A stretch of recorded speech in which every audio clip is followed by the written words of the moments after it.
आणि आता एक ब्रेकिंग न्यूज। राज्य मंत्रिमंडळाने सरकारी भरती प्रक्रियेत अत्यंत महत्त्वाचा आणि मोठा बदल केला।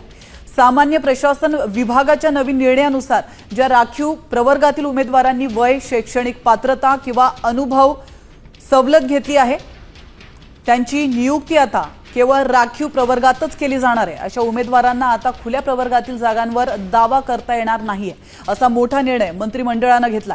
त्यामुळे आता सामान्य प्रशासन विभागांतर्गत होत असलेल्या भरती पद्धतीत बदल केला जाणार आहे। नवीन बदलानुसार राखीव प्रवर्गातील उमेदवार आता फक्त राखीव प्रवर्गातील रिक्त जागांसाठीच पात्र असणार आहेत। दरम्यान मंत्रिमंडळाने आज वेगवेगळ्या विभागांतर्गत 14 मोठे निर्णय घेतलेत। पाहुयात ग्राफिक्सच्या माध्यमातून हे निर्णय नेमके कोणते आहेत।